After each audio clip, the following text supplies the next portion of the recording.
Hi, this is Christy, and we are going to talk about Sebastian Rogers. Again.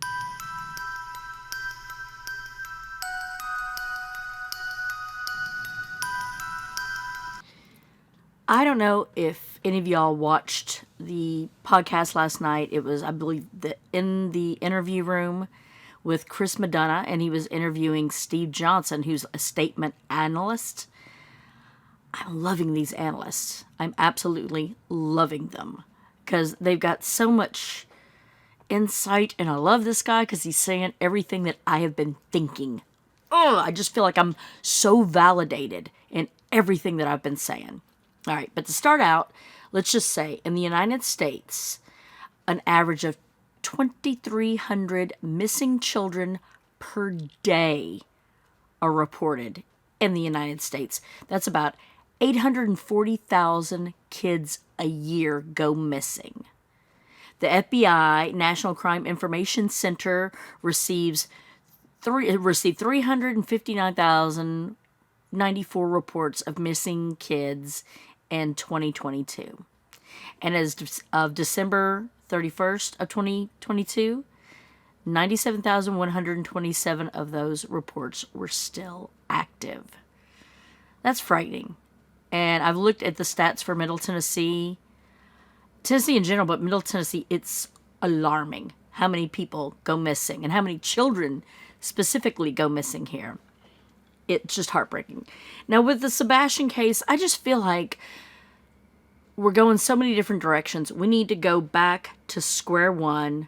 We need to think about what we do know without all of the bull crap, okay? Like I said, 2,300 kids go missing every day. Stop the drama, people. I'm watching some of these podcasts, and, at first I was interested. There's some that now I'm like, I can't stand the sound of their voice because they're just full of shit. And I know you don't watch my language, but they're just full of crap. Some of them I'm like, how do you sleep at night? You're so full of shit. I just can't even. I can't. So, these are real lives at stake, people. This isn't fun and games. This is no time for you to be displaying your peacock feathers and flaunting your ego. This is not the time. Do that somewhere else. That's just not what's important. And all this misinformation needs to stop. It's like high school all over again, only worse. You're grown adults with all the bull. Now, it's one thing if it's your theory, say it's your theory. But there's people that are putting stuff out there as fact. There's people that are, thank God they're looking. Thank God they're looking. But there's times where I'm like, what's your rationale for looking there? It just almost seems like you're just looking for the sake of having something to put online. I don't know. Now, there are some out there that are really good. Like The Lab, I like that. Josh Diaz, love him. Chris McDonough, love him. And, the whole, the leak, that was what was so big last week. The leak. Who gives a flying about a leak? Where did it come from? It doesn't matter. Chris said those things. We have a great picture of what Chris is as a person. And it's something we already knew. It just validates what we were all thinking. He's a dick. Now, and Josh even went forward to say, I was the one that released that. I had permission. I'm the one that released it. It wasn't this other dude. It was me. And again, it doesn't matter. It doesn't matter who released it. I feel bad that Seth's mom heard it or whatever, but the point is, Chris said those things. The point is, deflection. And the cameras. Oh my God, the cameras. The misinformation of like seeing what looks like someone fighting. I've explained this before. That is noise you're seeing. It's been zoomed in so tight. You're not getting the full picture. You're seeing things move, but it's the camera.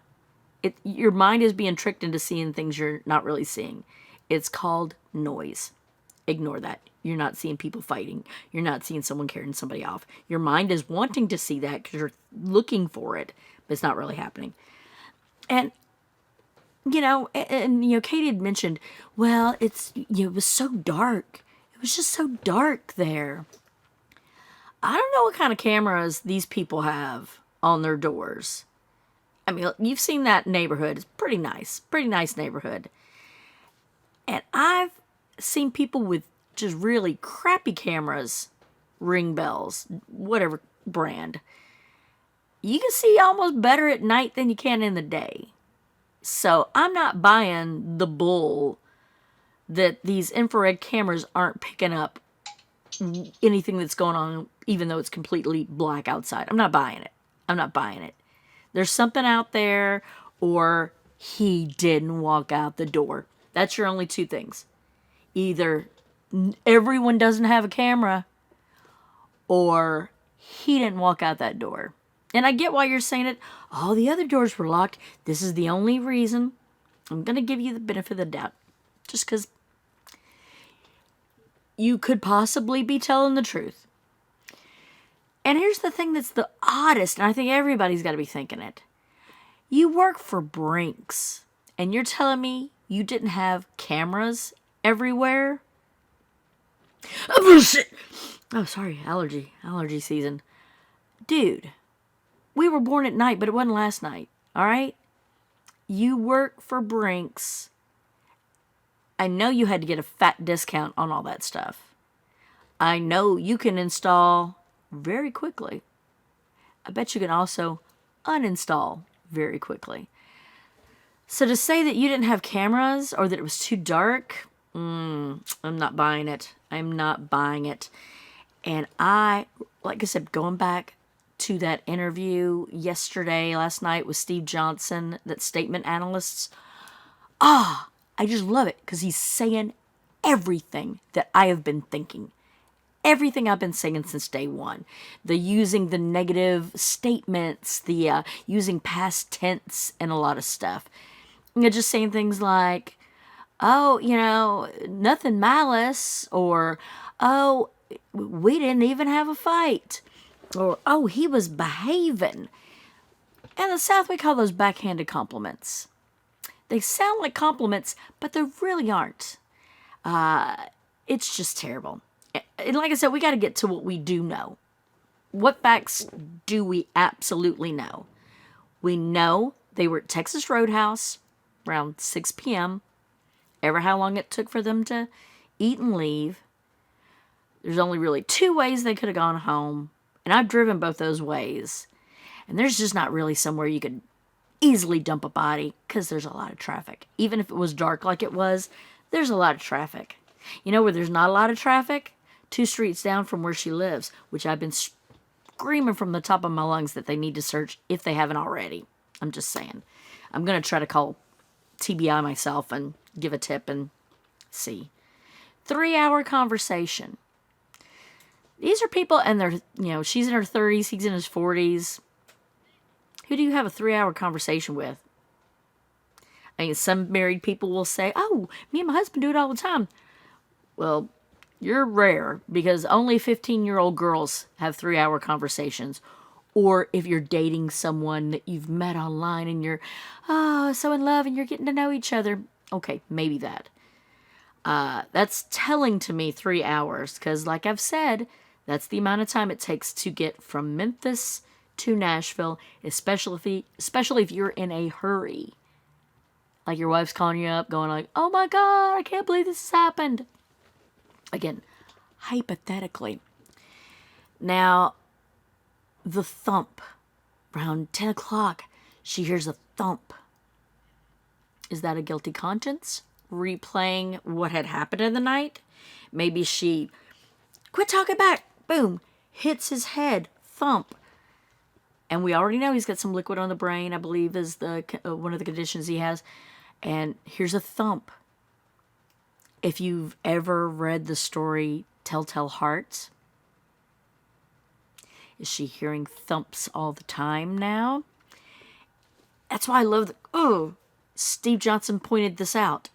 It's what I've been saying forever. Just the whole, he thinks that something happened around 10 o'clock, because that's when she's claiming the thump. I think it happened at 9 from the entire time they were on the phone conversation. just, setting up their alibis, their respective alibis, hypothetically. And her first interview that she and Chris did was with a podcaster, that Olivia something, right? So in this, that if you watched it last night, there was an interview, but it wasn't with her. This was a news report. This was the second interview that they did. It was with Holly Thompson from Channel 4 here in Nashville. And I know that for a fact because I've seen the actual interview. And also I went to college with Holly Thompson. She won't remember me. She was like in a sorority or something like that, and I was nobody. The rocking always kind of like I was suspicious of, and then but are those nervous tics? I will laugh inappropriately at times, and it's just a defense mechanism. So it's weird, but I don't know if it's completely weird. So we'll put that to a side. But so many check boxes were, and Chris on that interview with Steve was amazing. Because, again, everything I've been saying, like here we are with Chris, like, here's the next phase of what we need to go to. I can't find him. Would you really say that in that tone? Even if you're replaying it, telling it in a story, I wouldn't be saying it like that. And granted, you're doing this interview 8 days after he goes missing. You would be sick of my voice and sick of my face, because I'd be everywhere screaming from the rafters. You got to find my boy. You got to find my boy. And again, they don't use his name a lot. Same with Summer Wells. Like, they'll use the name a little bit, but just she, or in this case, he. It's like you're not personifying it. Because they'll even, or maybe it's just because I watch a lot of murder shows, but you would think, like, especially in interviews, you would say the name Sebastian again, in case he was kidnapped, to, make him be a person and not an object in the kidnapper's eyes.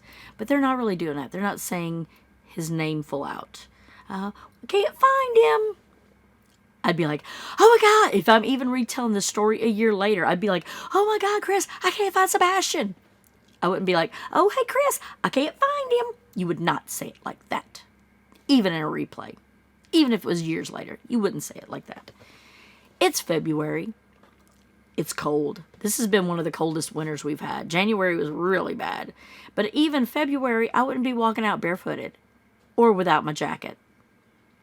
And you're telling me that he walked out of there barefooted, no jacket? Bull. And, conveniently, all dressed in black. So if we do find a body and he's in black, that's what he was wearing when he went to bed. That's convenient. Also hard to see in the dark now, isn't it? Again, hypothetically. And just Chris. Why was he even speaking so much? Allegedly, he wasn't even there. But he's saying stuff like, they looked beside the bed, and they, Again, I think when they're reviewing it, they're like, did he say that they looked? I think he said, and then we looked. I don't think he's that slick, but anyway, regardless.